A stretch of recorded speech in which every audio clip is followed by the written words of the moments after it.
Welcome to another night of the Buddhist Action Coalition speaker series. We are breaking a little bit tonight with the tradition by inviting a guest host, and I really wanted to do this to hold up and appreciate my dear friend Reverend Onryu, because I bear witness to her work, her authenticity, her Dharma practice, her commitment to supporting Native voices, and I needed to recognize her in a bigger way. She's had a committed Zen practice for 30 years, and in the lineage of Katagiri Roshi and Uchiyama, I think, and has been practicing around, and just consistently on point and showing up at Native run events and supporting them, and that matters. It matters to me a lot.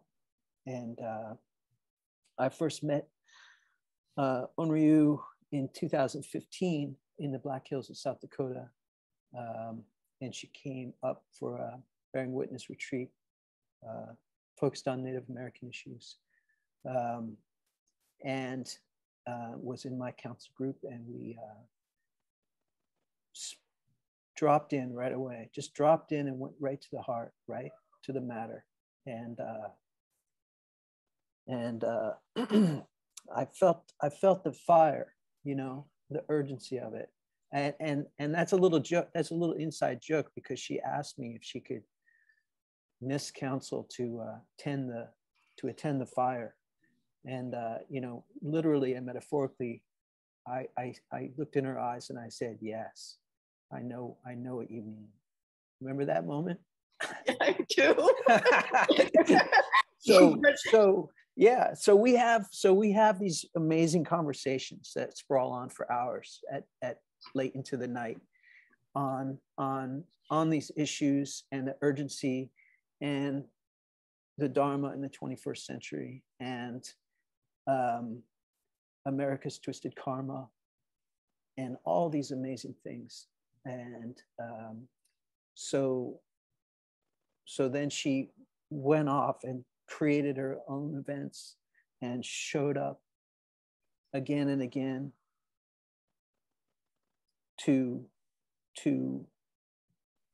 support the Native elders and communities, and showed up at Standing Rock and showed up in Minnesota. So I just, I wanted to take this moment really to hold you up as we do in Zen, like this, above my head.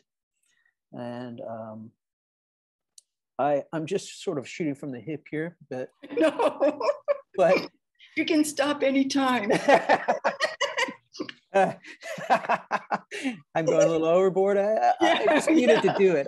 In front of everybody, I just needed to do it because it's important and it matters. And so, I just needed you to feel that. I feel your love. Thank you. I do. So I asked her to be the host and to introduce our really amazing guests tonight. So I'm gonna turn it over to you, and you can introduce everyone and take it, and we'll see where it goes. Okay, thank you,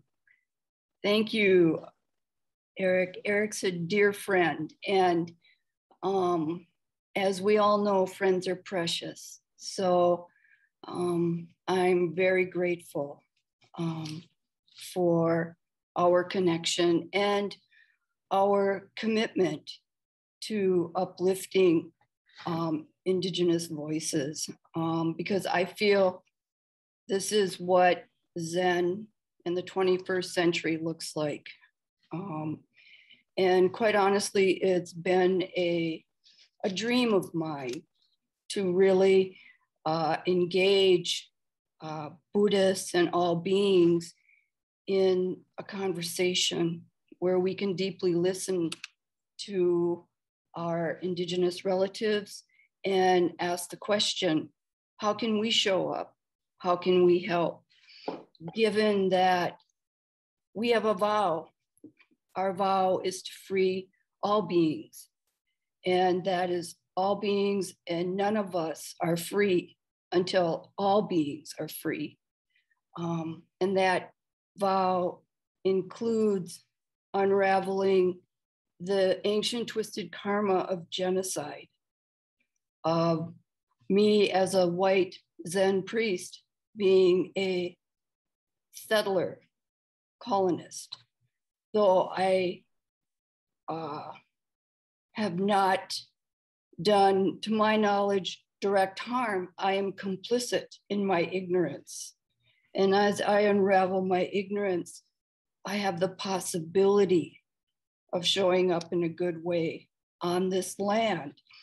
And it's interesting to me, I just want to say a couple more things before I introduce our honored speakers, is white people often ask me, why do you do this? And I say, how can I do anything else? Indigenous relatives ask me, what do you do with all that privilege? I'm like, wow, that is beautiful. What do I do with all that privilege? How do I show up in a good way? So I feel that this conversation is part of how we show up, how in a good way, how we go beyond acknowledgement into accountability. So thank you. Thank you for this opportunity. So I'm really humbled and honored to introduce. I'm going to start with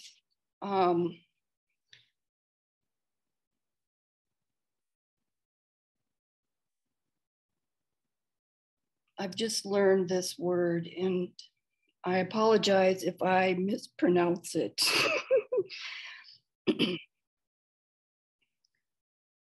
Gaagigeyaashiik, Don Goodwin.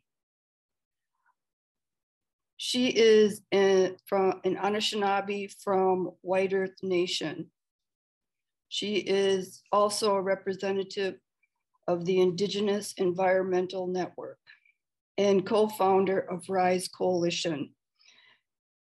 She is a protector and advocate for the environment in the Anishinaabe traditional lifeways. She is a lifelong resident of northern Minnesota and has lived near Lower Rice Lake on the White Earth Reservation since 2001. Don graduated from Bemidji State University in 2009 with a BA in Visual Arts and is near completion of a BA in Native American Studies. In 2009, she began to learn about the tar sands industry and climate change. Her knowledge and concern for the health of our water has led her to advocate for the protection of lands, plants, animals, people in Nibi, water, for the next 7 generations. She is a board member of the 1855 Treaty Authority, a trained climate reality leader, and a presenter at the 2019 Climate Reality Leadership Corp training. Don was the expert witness for the White Earth Reservation during the Line 3 Minnesota Public Utilities Commission's hearings. Her work centers around networking with other nonprofit environmental organizations and building community.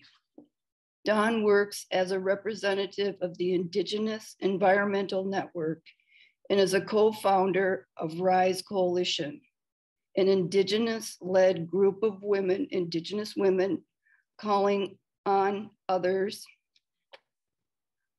to rise to protect all that is sacred. So I greatly appreciate Don's presence tonight. And I would also like to introduce Nookomis Debra Topping. Nookomis, they can speak to their names. It's very beautiful. Nookomis Debra is a lifelong advocate for her community, Fond du Lac Nation in northern Minnesota. And she believes she has a responsibility to all future generations while honoring all that her ancestors have lived, fought, and died for.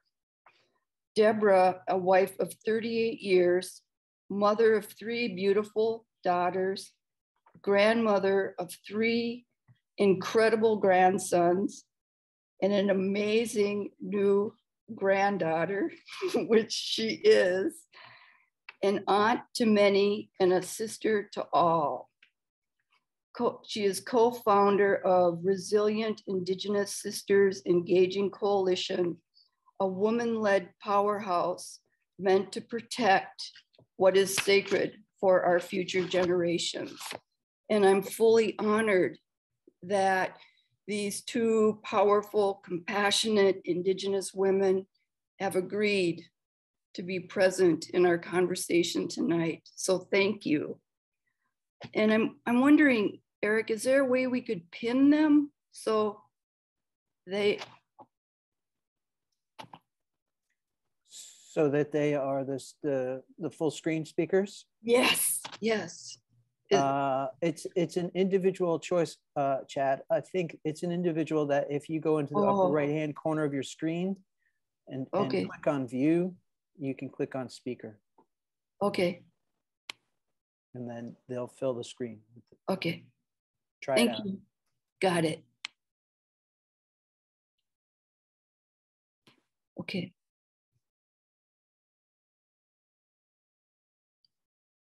Nookomis Debra and Don.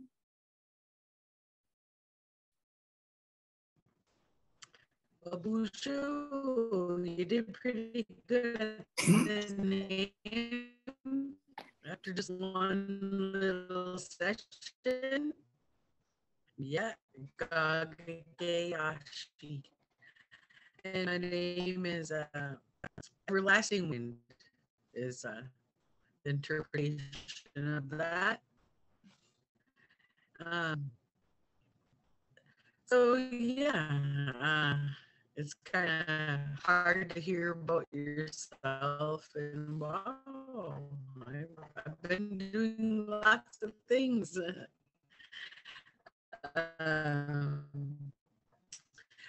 But yeah, it's been quite the journey. I stepped on this journey back in 2009, and then even deeper once Sandpiper was introduced in 2013. And from there on, soon after, we learned about line 3, and it was the tar sands. And so, as was mentioned in my biography,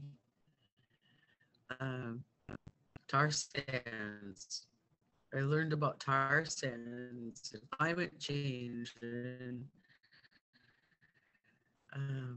that was at a time when Facebook was just coming new, and the things that so many different things you could stand for or stand against.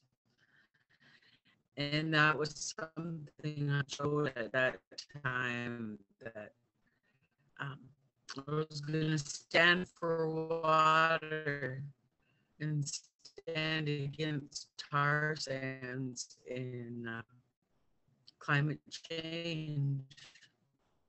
And so that's been my focus. Too bad that had happened in our backyard. And there's 22 rivers, 28 frack outs, and 230 plus water bodies altogether. And unreported frack outs. So 28 reported and several that we know, 2 that were not reported at the Mississippi. 3 were reported and 2 that we know weren't reported.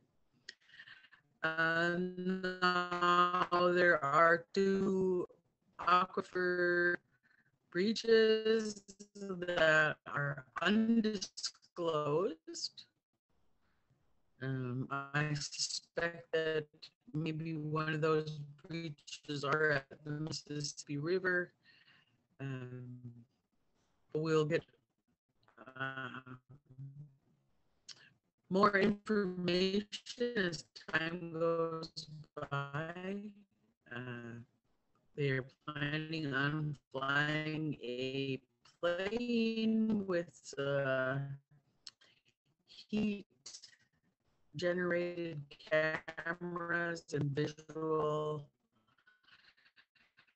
to see where these aquifers may be leaking to temperature gauge. And then also we have our drone pilot who has a GoFundMe, Ron Turney, who is upgrading his equipment to be able to continuously do that monitoring work. So he would also be able to that capability of heat and from his cameras. I'm sorry. Can we ask? I don't know how all that works, but could we ask? Could we ask everyone to turn off their cameras? On this journey, it's been crazy. 8 years of your life thinking that you just had to speak up and speak out and be present, and if they make right choices. Or people. I just didn't think it would be possible. It could be prove that they needed to do something. Wanted them to understand my people. And so that's what, and the friends that I met on Gaa-waabaabiganikaag. It's not in your hometown. I didn't.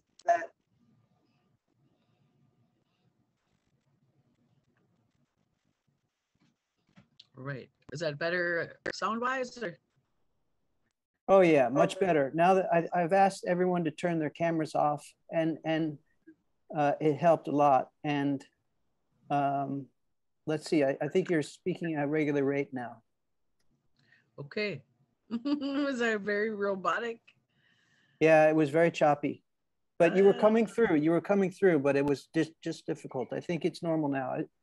Please let me know if it's not. Okay. Well, I'll keep kind of talking. Well, everlasting wind. We'll just keep talking here. But yes, many years of this, and what keeps me going is the love of my people and our ancestors and our ways that I was taught growing up, that we needed to be connected to the land and to protect that and protect the waters, and our wild rice in particular. Was one lesson I was taught was to take care of Nibi and Minoman, and they will take care of you. And as a Wolf Clan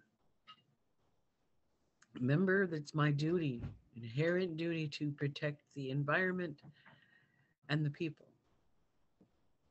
And so what keeps me going is my people, and also the people that we have met on this journey, like many of you. That's what keeps me going. The friendships and the community that we have built, and my friends there outside, and those who they brought us dinner, cooked us dinner after we had a meeting all day long, and came home and was gonna get things ready, and they're like, "Oh, we got it taken care of." So that's what keeps me going. And I'm a big crier, so I'm gonna hand it off to Deb right now. I really thank you all. The support that you've given us is so much appreciated. That's what keeps me going. It's just to know that people care and want to help and are helping. And it goes a long way. So I'm going to hand it over to Deb while I choke back my little tears here. Go ahead, Deb. Bonjour, dinaway maganag. Debra Topping, Nagaajiwanaang, Nagaajiwanaang, and Dunjaba. I am Nookomis Debra Topping from Fond du Lac.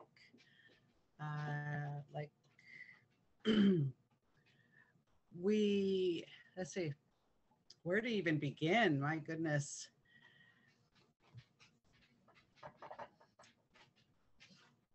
How do we continue to do what we're doing, right? How do we, our teachings are a lot,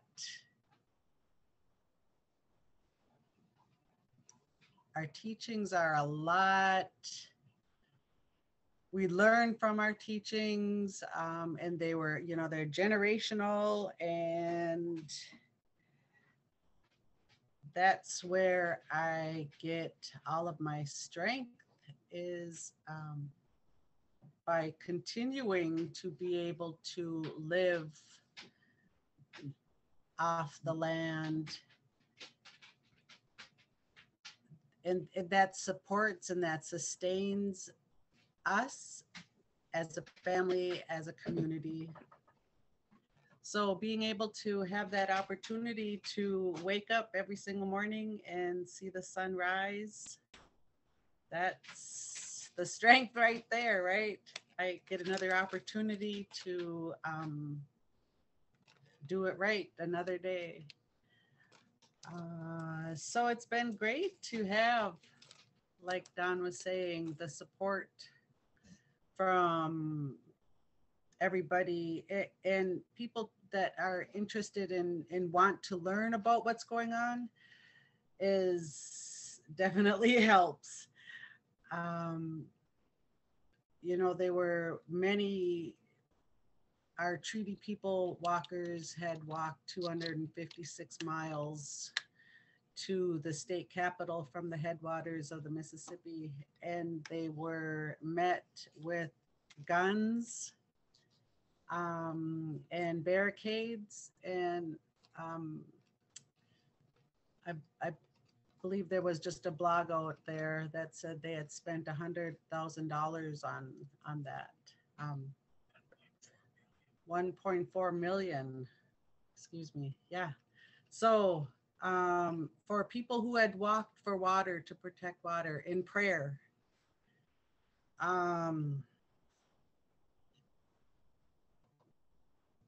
so yeah, there's always that opposition whenever you do something good, there's always that yin yang.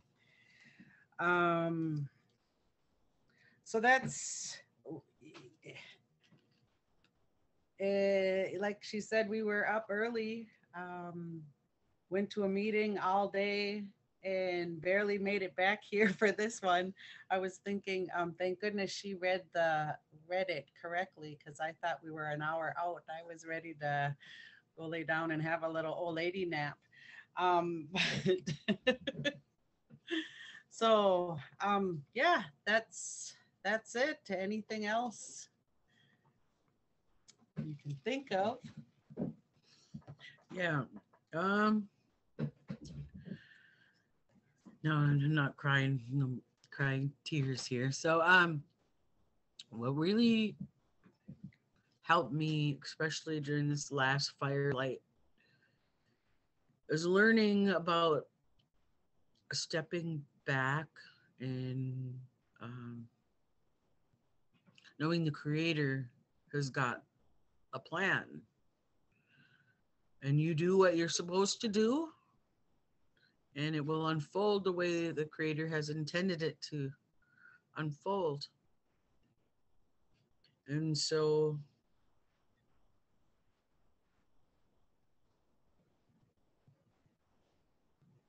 as we walk forward on the daily, always just trying to do things in a good way. And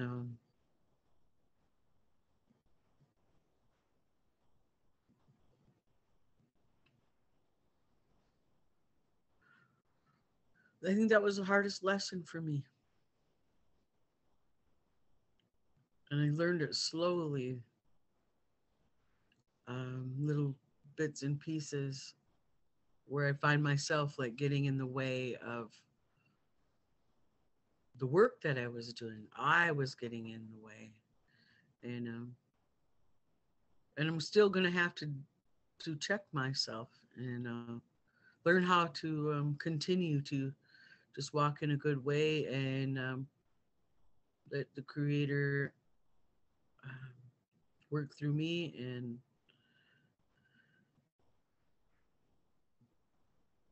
that's something that is very difficult, but it helps. It helps know I'm doing the right thing in the end. So thank you all for listening. And I don't know if Deb might have some more to say also, and I don't know how long we have to talk. Are there any specific questions anybody has?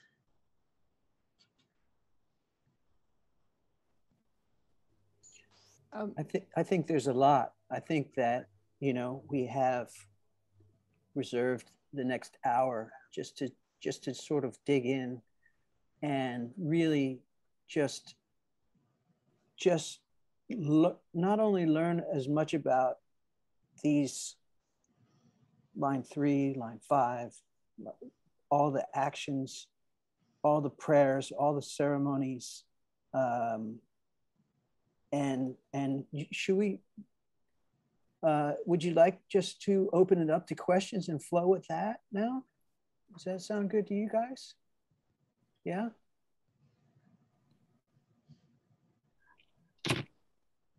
Yes, absolutely. If there are any burning questions.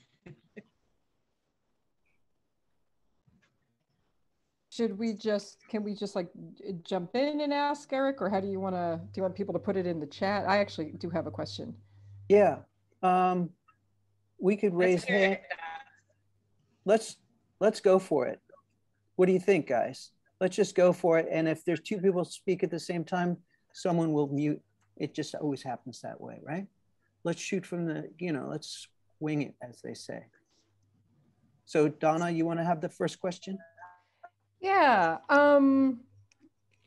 Debra, you just spoke about like the hardest lesson that you had learned about like staying out of your own way, or staying out of the way of the work and struggling with that. And I'm just wondering if you can say more about that, because I think that that's something that is a lesson that all of us need to learn how for us to get out of the way of just what needs to happen. So how do you catch that in yourself, and how do you work with that? Like, what do you do that's actually been helpful? And anything else that you might like to say about that process? Thank you. Well, I think it's based upon doing things in a good way and holding to our traditional teachings. And so it's a daily reminder of how I'm moving about for the day. Moment reminders even. Just making sure I'm in a good way, that I'm thinking in a good way, and talking in a good way. I guess for an example, opening this camp, it wasn't planned. It was the way it was intended to be. I knew it needed to be done. We needed a base here. And so as we worked forward and I planned the camp, because it was our family home, I didn't necessarily just want to open it to everybody, and I kind of wanted to keep it tight and within the people who I've already worked with and their friends that they trusted. And so at a time, like after the World Water Day, it was really quiet around here. We had one gal that was here most of the time, or all of the time, and then some that would just come and go. And my ego kind of like said, hey, how come you don't have a bunch of people like they do over here and there? And I'm like, well, that was not what was intended. And when you put the prayer pole at the end of the driveway and the prayers that you sent up and out, those are being answered. And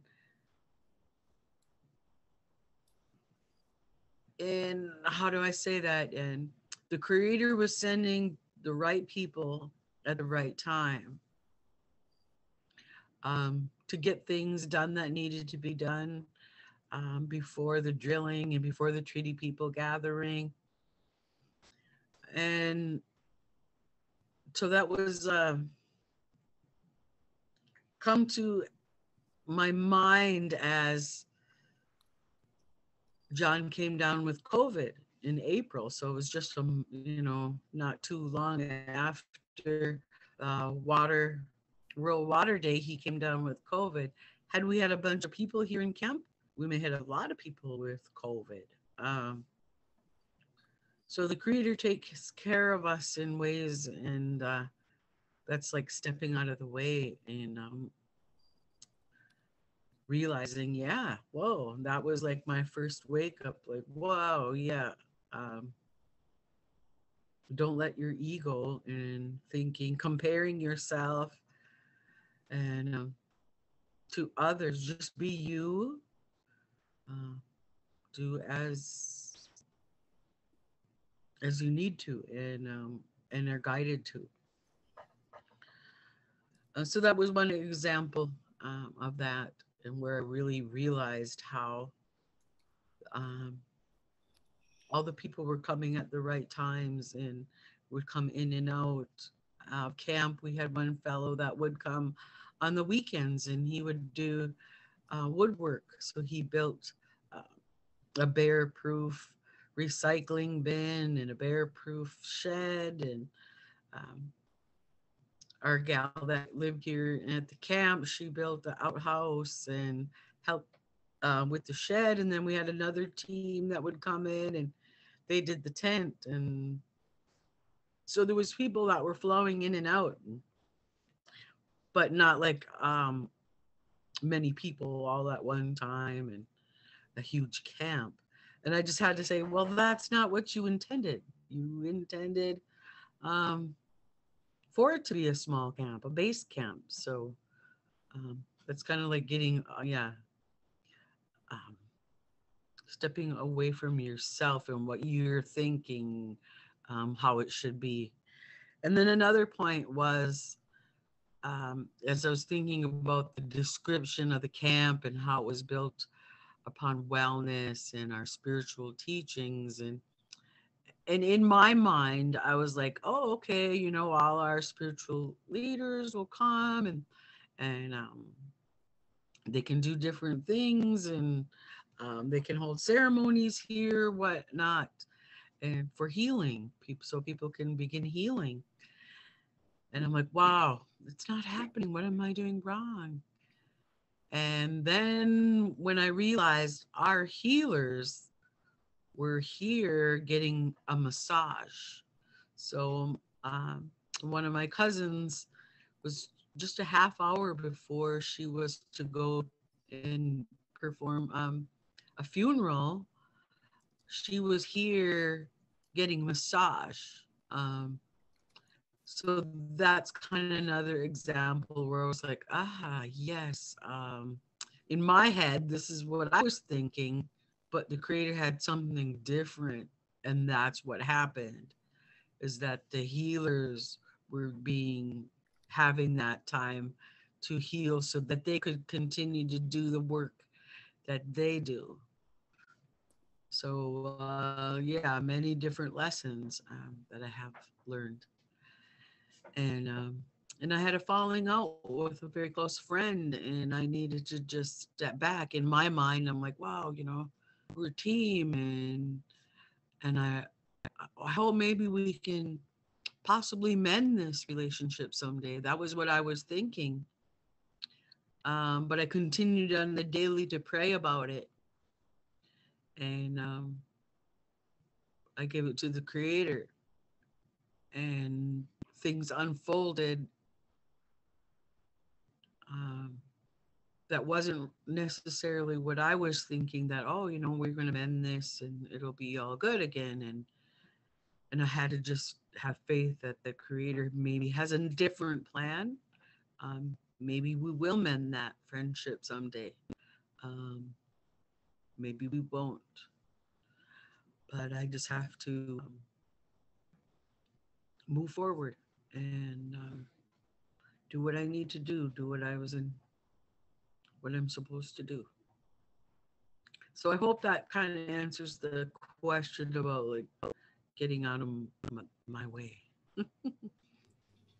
Yes, thank you. I have a question. This is Ado. Can you hear me?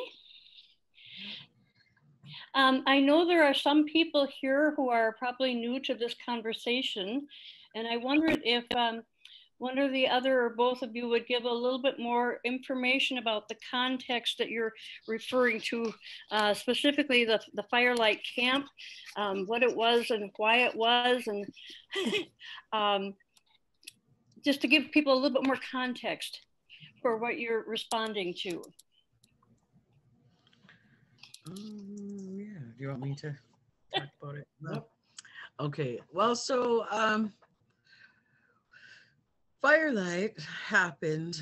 It wasn't planned. I guess that's part of like getting out of the way and trying to plan something and let the creator do the work. That let it unfold. And so I knew that day we planned what we planned because we wanted to have our elders to be able to be involved and be there and be safe.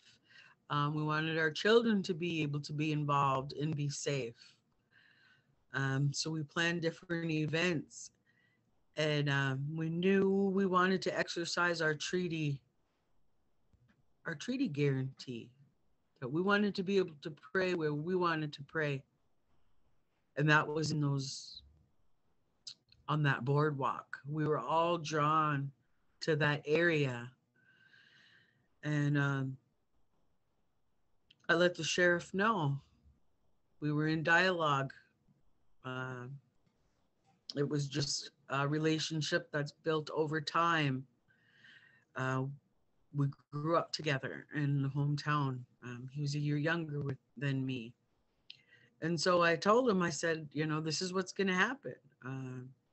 In the morning, we have an interfaith prayer circle, and then we're going to do a march and a rally. And I know my sisters do want to go and put their tobacco out. And that's what was, I figured what was going to happen. They would want to. And they did. They wanted to. I hadn't planned to go out. I was going to stay back and help do the rally. And at that moment, I knew I needed to go out too. And so that was our plan, was to just go out there and put our tobacco down. And having it open, and they weren't too sure. Her sister Nancy, we weren't too sure if she wanted to stay. She didn't know for sure. So she packed herself a little backpack. So it really wasn't the plan. But when it unfolded, and she made the statement that we were going to occupy, and she had what she needed for a few days, or a day anyway. I know she had to go home and get some things, but so that's what happened. And we didn't know from day to day, and we realized that our ceremony was still open and that we needed to at least go 4 days. And so we negotiated that with the sheriff. I just said, well, I said, they have decided, my sisters have decided to stay. I won't be able to stay, but they have decided that. And so we went with that, and we talked, and we knew we wanted to be there for 4 days, and we knew we were okay for 4 days. And then people started being able to come in through the gates, and we had free passage through those days. Excuse me. And on the second day, one of our elders lit the sacred fire and named the camp Firelight, so that the world would see the light, and that the truth would be brought to light, and that all the world would see that.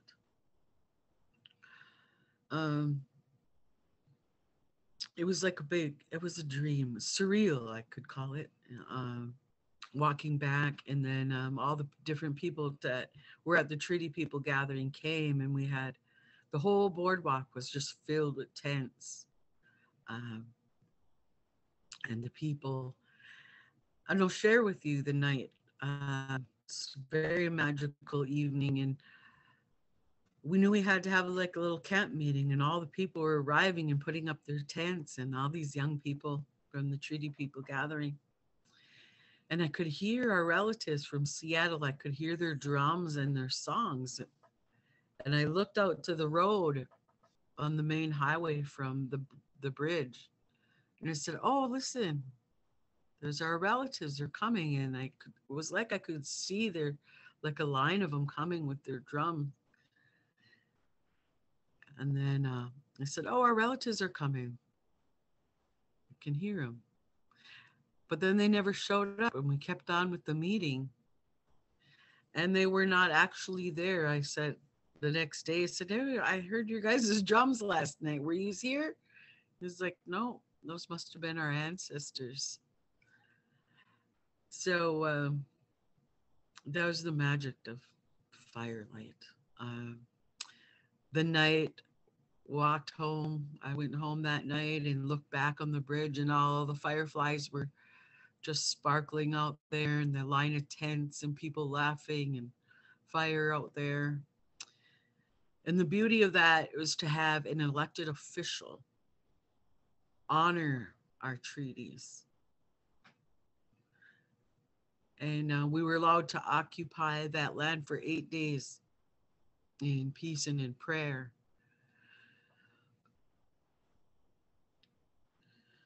So that was Firelight, and we were able to control that narrative, and that was very important to us. And we wanted to make sure we cleaned the area, and when it was time for us to go, move on, and we knew that we would need to.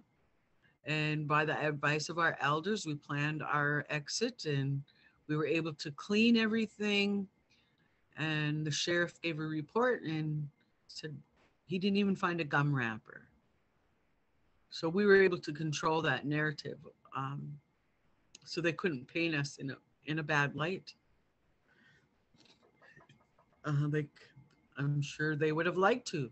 Um, so that was Firelight. One, we came home and we brought the coals from the Firelight, and we reignited them in the fire here in Camp Nookomis.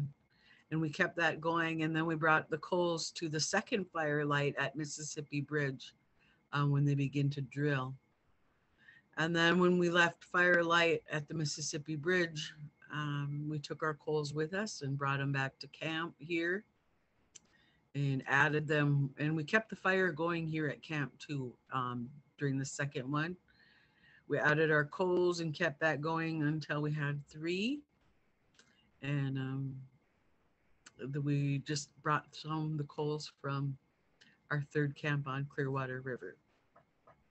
And so when we do move again and have another camp, it's probably going to be Firelight once again, and we will use those coals to light that fire.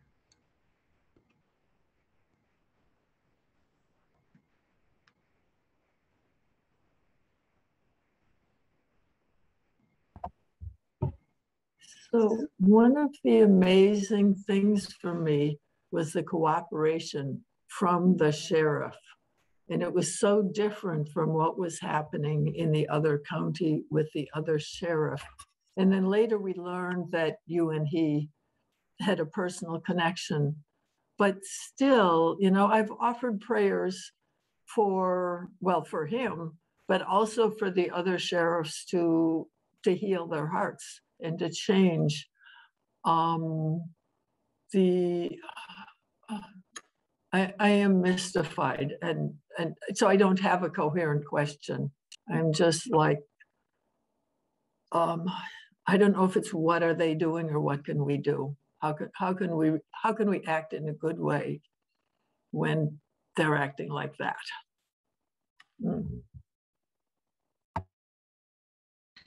I guess one thing I discovered through all of that, there was 300 riot police waiting to remove us from that easement.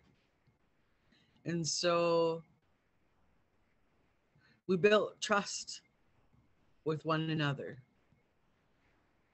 And with that, we helped the sheriff maintain his power as the sheriff in that county.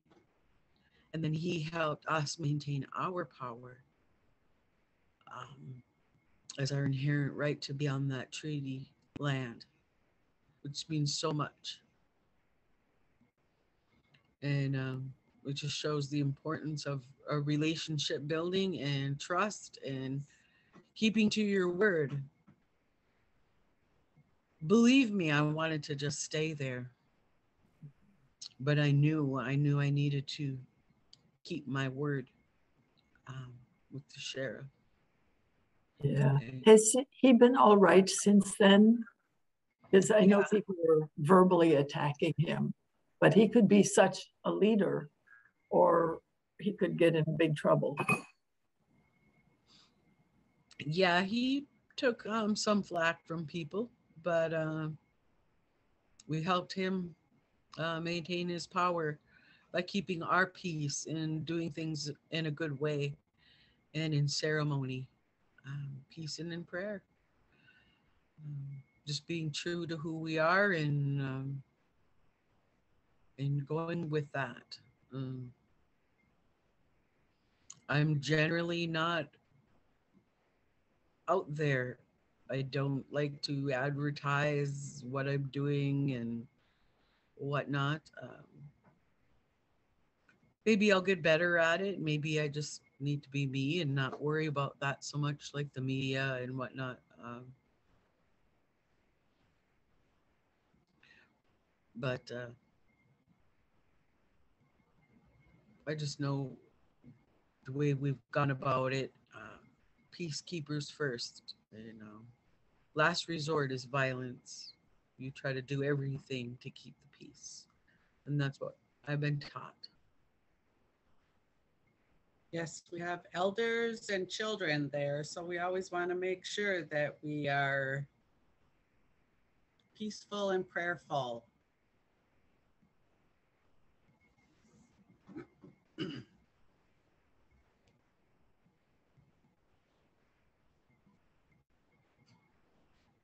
Just trying to read the chat here.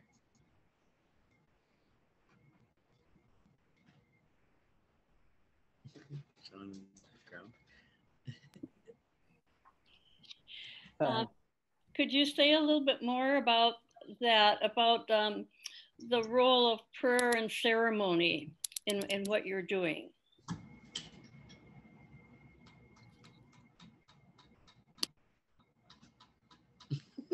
We're both throwing at each other.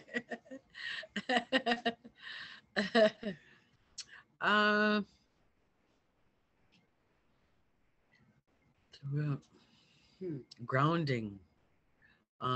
That's most important to keep us grounded and in balance.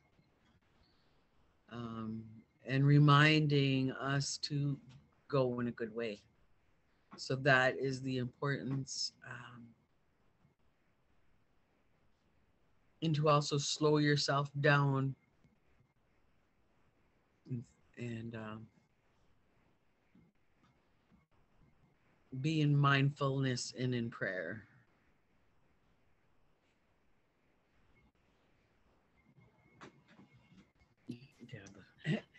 I would and, just okay. And let things happen as they will, right?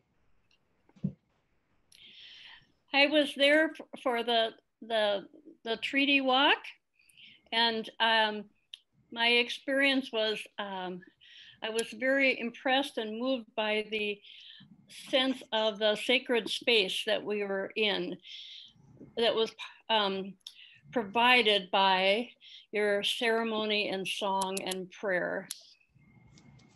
And I was very grateful to be there and experience that. Yeah, the one at the Capitol. No, the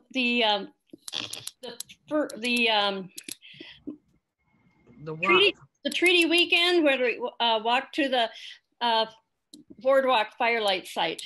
Oh yes, yes, yes. I've been there a couple times since then, but I'm just referring particularly to that event. Yes, that was a good day.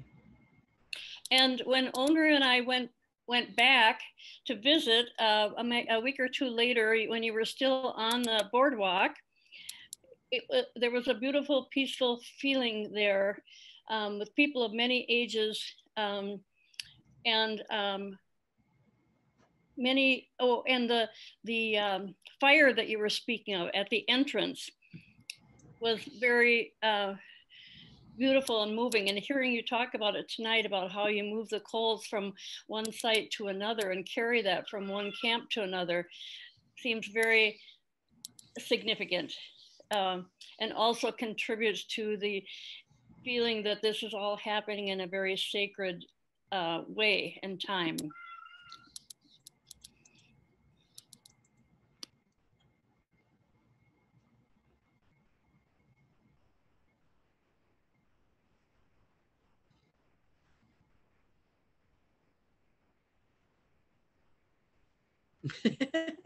Deb keeps pointing her finger at me. Yeah, does anybody have any other questions? I have a question. I would like to understand more about why the treaty gets violated. In other words, the treaty has been violated, virtually from the beginning of its inception. And so I'd like to understand more about that. And maybe it's not a very complicated thing, but if you can say anything about that, I would appreciate learning about it. Well, nope. There goes the Deb's finger pointing at me again. I guess the easiest way would be one of my grandmas, what she said about that. She said they've been ignored so long that people think that it's okay that they continue to ignore them. Mm-hmm. And but it's not okay. And so that is why we are speaking up, because it's not okay. They're in Article 6 of the Constitution. Treaties are the supreme law of the land. And so it has a lot to do with history, what's being taught in schools, how our history classes have been manipulated to teach one story. Christopher Columbus, for example. So you're not hearing the truth. People haven't heard the truth about American history. And so by continuing to ignore them, they wanted us gone. The whole idea to assimilate us into the rest of society so that we'd be gone. That was the plan. So if they could continue to ignore us and then just go through with their plan,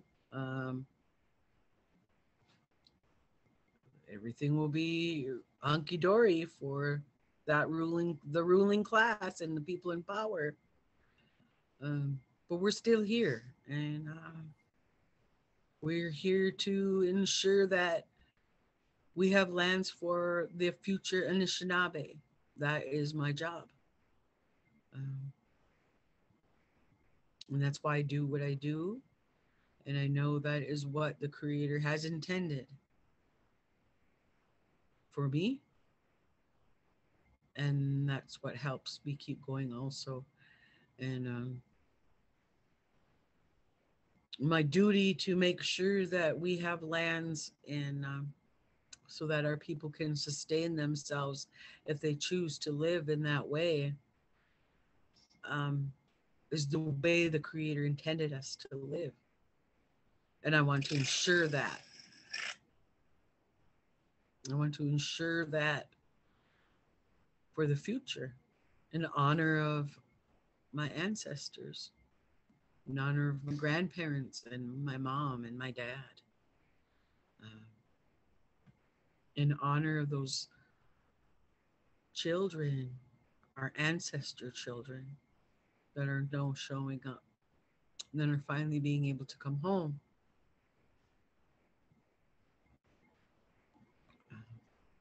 All those things just come together and play a whole part in this whole journey. Can I ask a follow-up? Yeah. So the treaty was created in the law of the ruling party that pretended, I guess, or did their best to ignore that. Is it practical, or is it practical to and or consistent with what the ancestors teach to use that as a tool. So here's the thinking that's happening that leads to that question, and that is a bunch of sheriffs had the opportunity to do what one sheriff did. And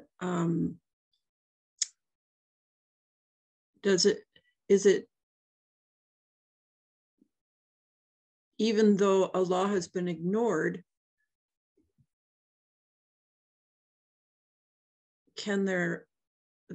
is it effective and consistent with the principles of the ancestors to say, well, then let's try to use that tool, even though it hasn't been used?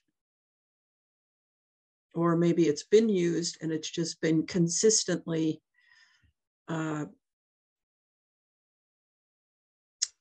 defeated. Yes, it has been used. There are court precedent that uphold those treaties, like the official case of 91, I believe is the official case, where our treaties have been upheld. And just recently in 2015, just recently last year, one of our tribal members was covered under the 1837 treaty. That was just last year. And so they have been used throughout time. So in particular, the 1854, which is Duluth area, Fond du Lac area, and then 1855, which is my area here, White Earth, Leech Lake area, all the way to Grand Rapids is 55 treaty territory. Those treaties were signed in particular as war and peace treaties, and our ancestors gave settlers the right to come in and live in these lands and homestead. And then our people agreed to live in peace with one another.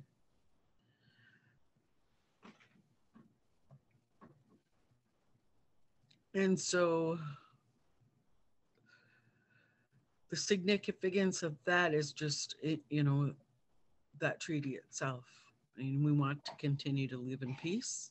And we want people to learn the different treaties, learn about the history, especially Minnesota. The 1825 and 26 treaty was a separation of Minnesota between the Lakota and the Ojibwe that were competing for this territory here. And we competed for that territory because these lands are where we are told to go by prophecy, to go to where the food grew out of the water. And that is why we are here in Minnesota. And so as time went on, there was different treaties, and those other ones were never eradicated. They were just like an addition to. And then there was the 1837 that was specific to hunting and gathering wild rice. And then the 42 was specific to water rights. And then it goes on. The 54 specific to 55 were sister treaties, and they are stemmed from the Sandy Lake tragedy of 1850. And those are War and Peace Treaty. And then they go on further, and then our reservations were established. And all through that time, our people, would you say, were infiltrated, ended up being dependent upon rations because they were moved from their own territories. My family in particular were Superior Band on my grandmother's side, And then on my mom's side was Mille Lacs removals. They came here. White Earth was the great experiment where everybody was supposed to come, and they were going to plan to assimilate everybody into mainstream society. So I hope I answered that okay, that about the trees. Well, I really appreciate your being willing to go over that distressful fact, those histories. I appreciate you being willing to explain that. Thank you.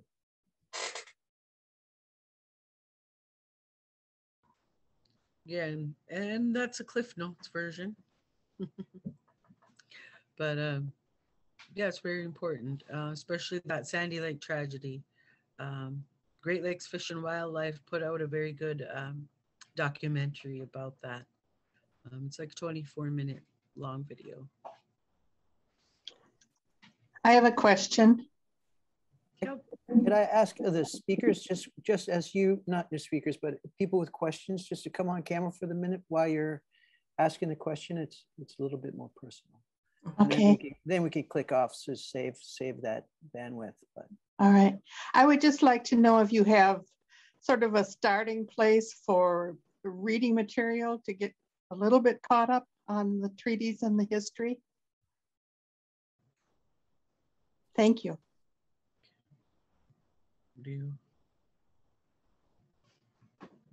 All right. So there is a booklet you can get from Great Lakes Indian Fish and Wildlife Commission, GLIFWIC. We'll try to get a link on there for you. Good. So that would be a good place to start. Or you can go to Why Treaties Matter. Okay. Or you can also go to Minnesota 350 and go to campaigns and link up there. And you can take the treaty pledge and pledge to stand for the treaties.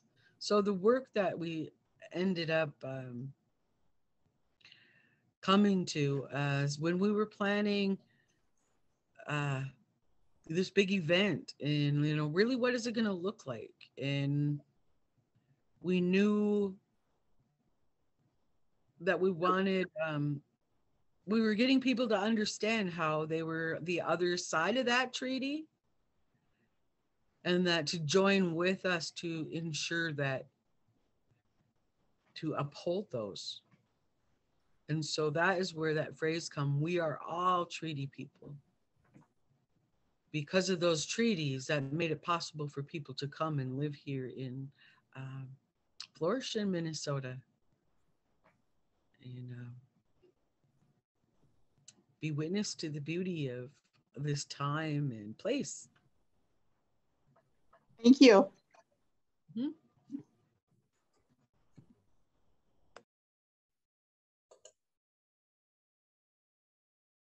I just wanted to say I was the person that was asking the treaty questions. Sorry for not showing my face.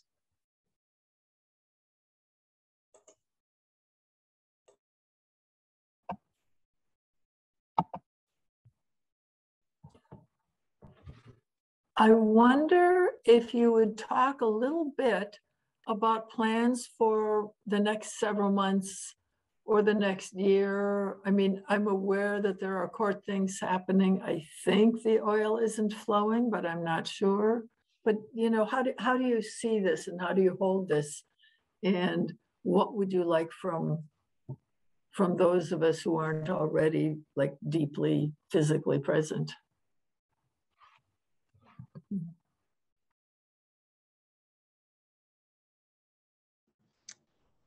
Deb keeps pointing her finger at me. All right. So for me anyway, right now we're concentrating on getting Nookomis Camp winterized and planning some activities and taking the time to learn from our elders here in White Earth and in Fond du Lac. And so we're going to be focusing on that for the winter. And we're also going to be focusing on some of these agencies that were regulatory captured. So we're going to pop up and do some day firelight at some of these places. One in particular, the DNR. And we're going to do some day stuff to remind them that we were serious and that they were wrong and foolish for allowing Enbridge to take that control and steal our water, all of our water. We were in exceptional drought, especially where I live here in Clearwater County. Back in August, it was so sad, and all the plants and the trees the leaves were wilting. One of my trees out here is a little oak tree, and it's black. The leaves were black from all that smoke. And the branches are all black. And it's just strange, never experienced such a thing ever. Things that were outside, different lawn chairs or structures that were outside, they're all black from that smoke. And we were out in it during firelight. Some people were getting sick that had like underlying respiratory issues, and yeah. So that's going to be happening. We'll be continuing to do tribal work, especially with the natural resources, the water and land and mining issues. But most importantly, letting the Creator guide that work that we do. Reminding ourselves to be in a good way, following our teachings. So that's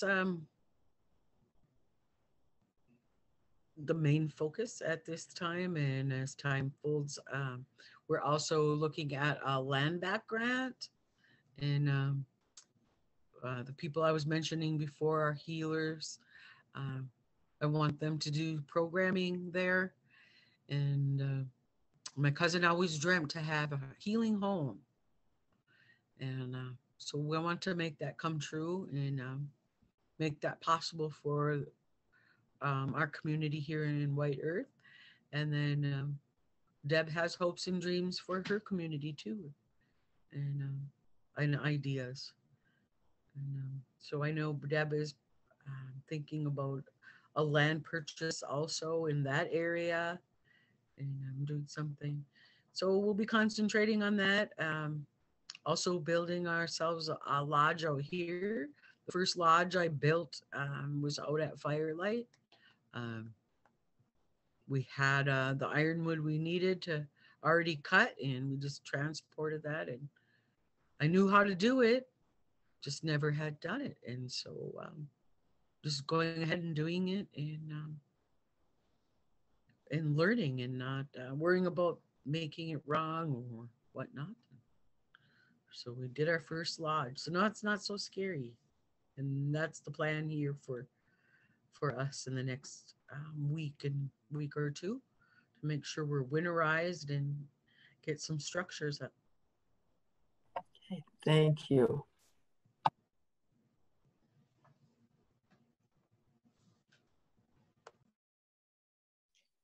Jenny, do you have a question?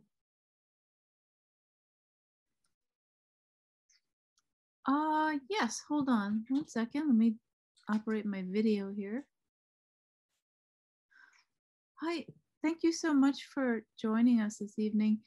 I wonder if you had just any general thoughts about messages to the general youth about, thinking in long-term ideology about how our resources are finite, and that there's probably an entire generation of people who are thinking, how can we turn away from these sort of extractive ways of living where we're not really regenerating anything, we're just extracting. And in this economy, we seem to be forced to just kind of play into that role, where it's our role is just to continue this method of extraction. But we're not asked very often to think about ways where we can put back and regenerate. So a lot of I feel a lot of the younger generation are just kind of left on their own to sort of think of, new and imaginative ways of trying to live a lifestyle where you're putting back and regenerating and maybe reducing, the 3 R's: reducing, recycling, reusing. But it seems like these are just sort of little crumbs, to me. And I feel like we need people to speak with that can give us larger ideas rather than just very small ideas about regenerative living. So if you have anything to say about that to the youth generation, that would be great. Thank you.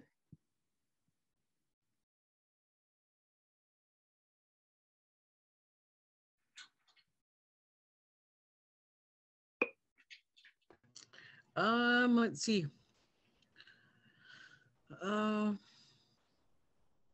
We just need to start somewhere.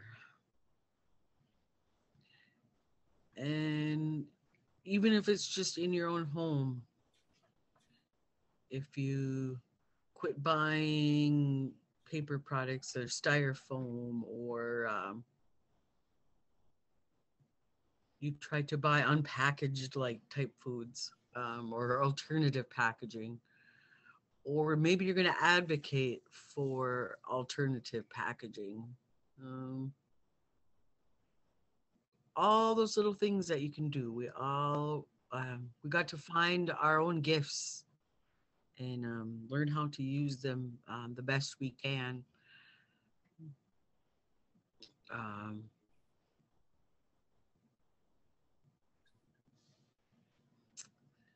I would say learning to stepping back from yourself, that ego.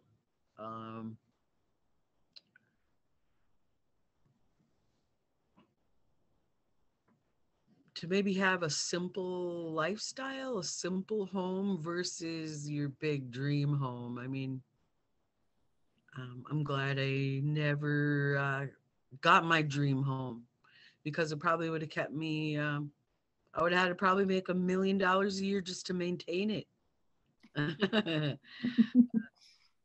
So what would I be doing trying to make $1 million a year? And what I've learned is they're very talented people out there. Our young people are very talented. And so many of them, the one in particular that's coming to my mind is this natural builder.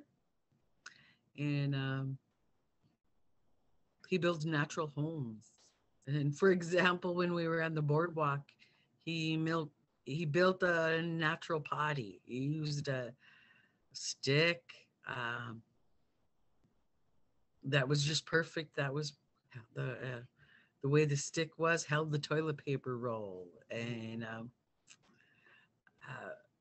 yeah, even the covering was a hemp fabric, and the little knots that they made was a hemp rope, and a little chunk of wood was like the lock.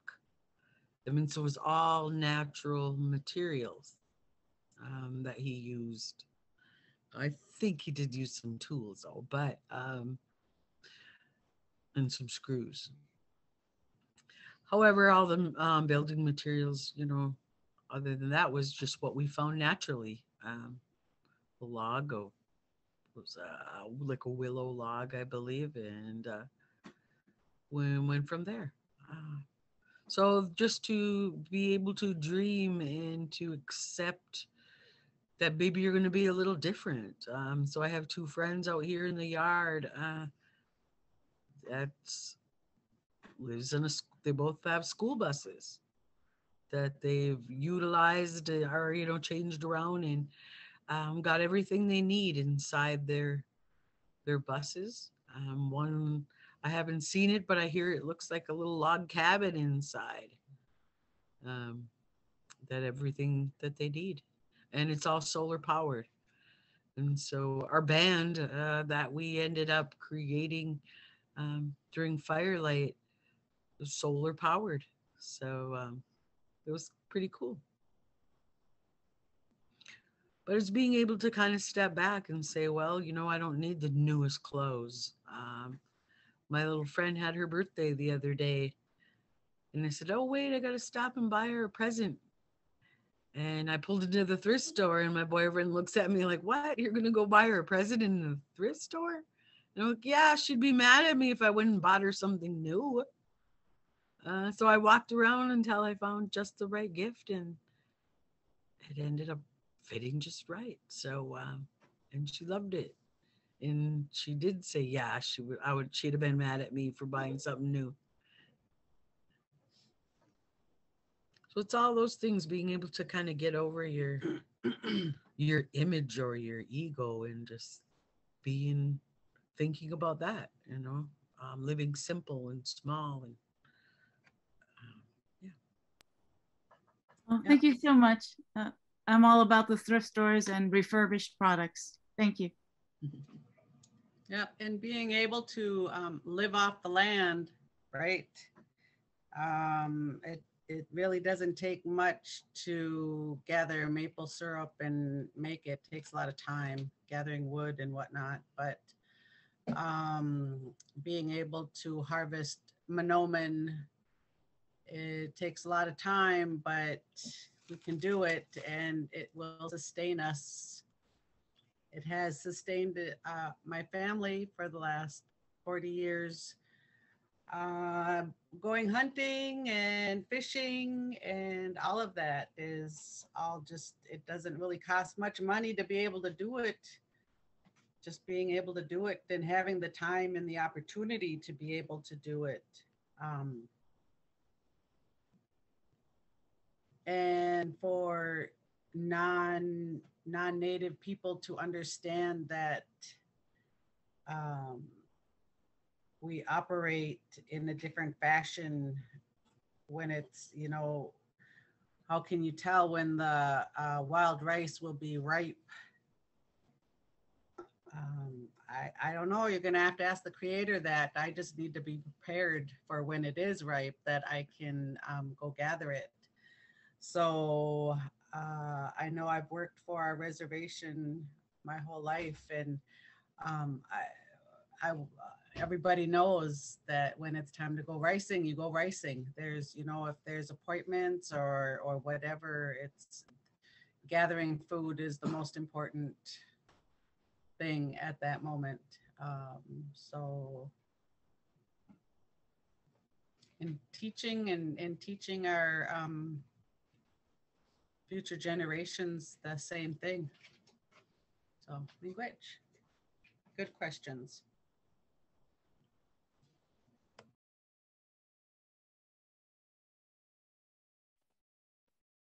I can't believe that an hour and 25 minutes has gone by already. It's like, feels like hanging out in your living room with you, having a cup of coffee. That said, you know, we don't have a hard stop. And if everybody on, maybe I'm incorrect about this, but can I just say something? Yeah. Go ahead. Yeah. I just want to respect the day that Nookomis Debra and Don have had. Though I haven't seen what it was, I've kind of picked up that it's been kind of a long day and with a lot of activity. So I just really want to be respectful of the energy that has been offered to us. And we did talk about like a 7:30 stop.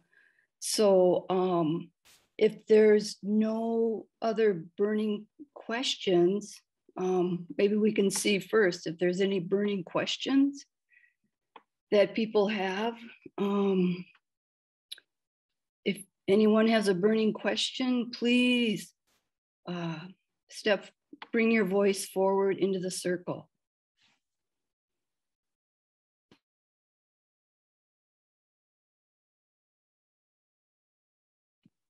That includes a comment too, sorry. Burning question or a comment. But also know that, you know, this isn't the end of the conversation as well. We are here and more than happy and willing to answer any questions that we may know of. So.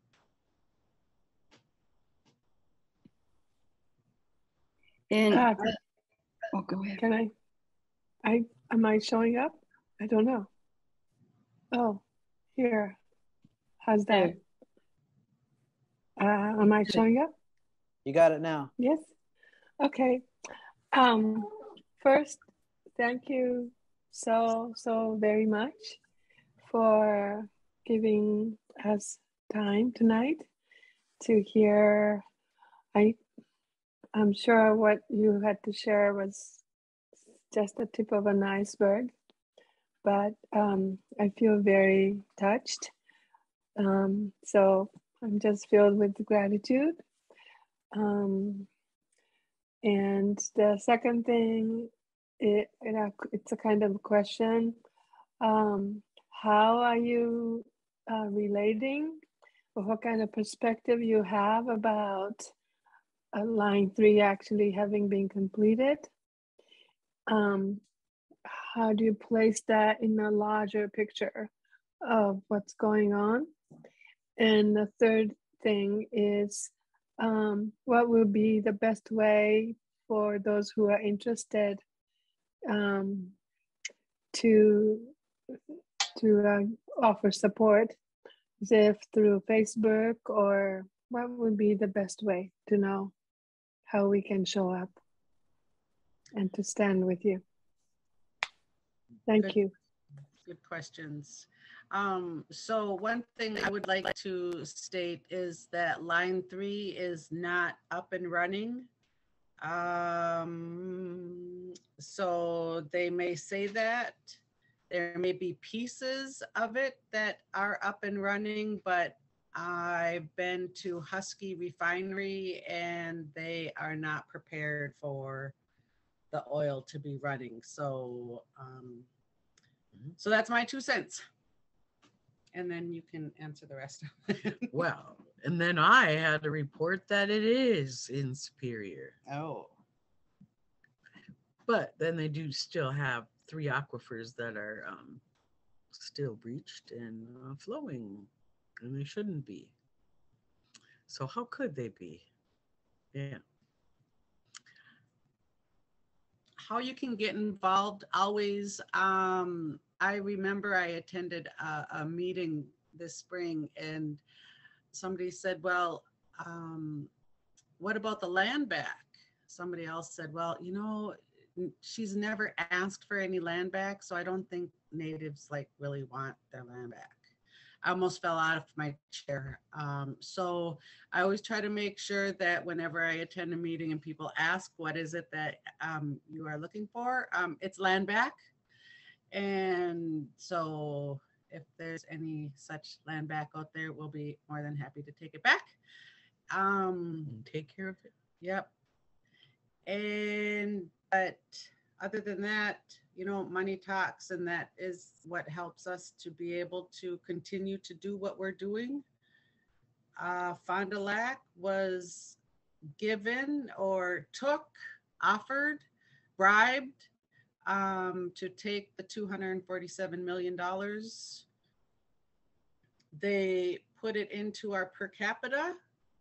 So now all of Fond du Lac band members receive Enbridge's blood money of $400 a month.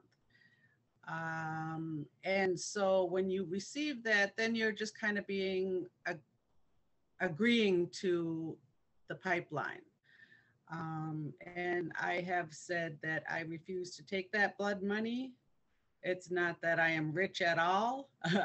I have, that actually I had planned on living on that little $400 a month, so then I could continue to do this. But yeah, I refuse to take that money. So it's out there. It's, you know, we could always just use a lot of help. So prayers work as well. Don't get me wrong. We will always have a beautiful prayer for anything. So miigwech for asking. And if there's anything else you want to add to that. Yep. Just kind of talking about how we all, always like to say this, we all hold a piece of the puzzle. And yeah, finding those gifts. For me, it's been stepping out of my comfort zone. Maybe you don't want to teach people about treaties. Maybe you don't want to mention it. But maybe you will step out of your comfort zone and learn more yourself, and then teach other people what you know, or invite somebody that maybe can teach more about that. Maybe it's just at your kitchen table, or with grandchildren, encouraging them to learn history in a different perspective. Maybe when they go off to college, encouraging them to take more Native history courses. Whatever it is that you can do. Maybe you're very good at writing letters. Maybe you're an artist. Whatever your talent is, put that to use. I'm an artist, but I haven't been able to do my art because my mind is elsewhere. And I've just had to learn to accept that. But someday I will be able to. I'll be able to do my art and contribute in that way.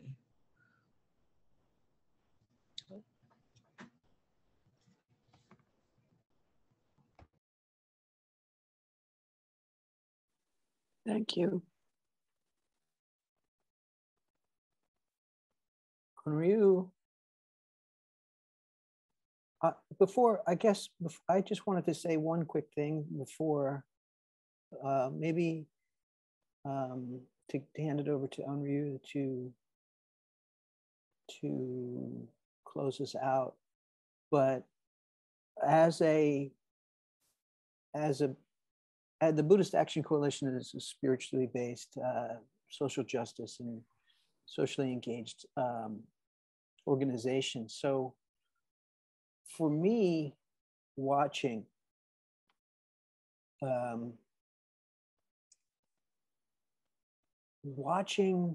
the resistance that seems like ceremony, watching the protest that looks like prayer to me, and it's inspiring, and we have a lot to learn from you, and I wanted to put that out on the floor here tonight, because and the resilience and the just the inspiration. So I just wanted to thank you before everyone else did, because I'm sort of pushy and selfish like that, but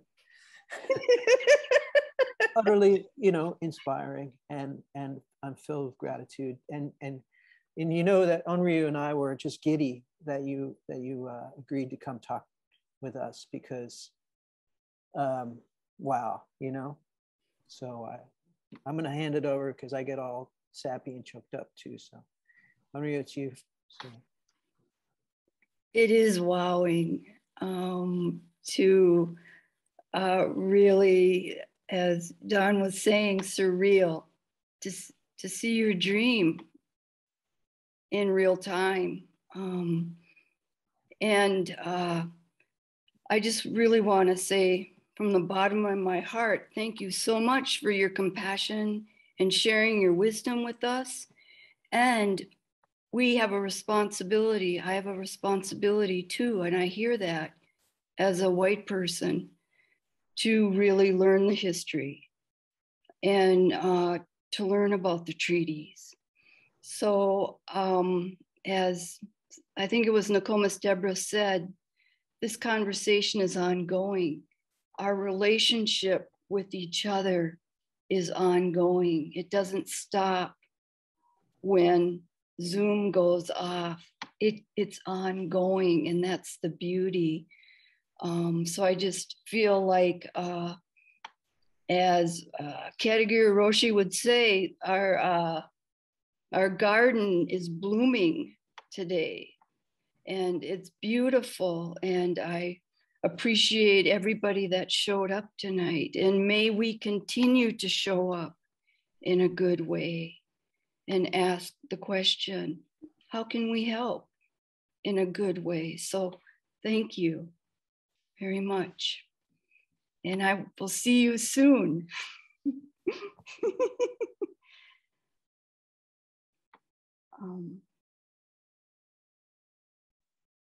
Is there anything that you...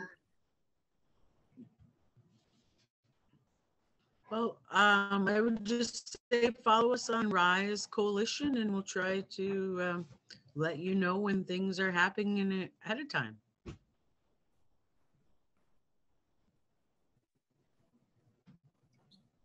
I hope you can be guests of the Buddhist Action Coalition again sometime.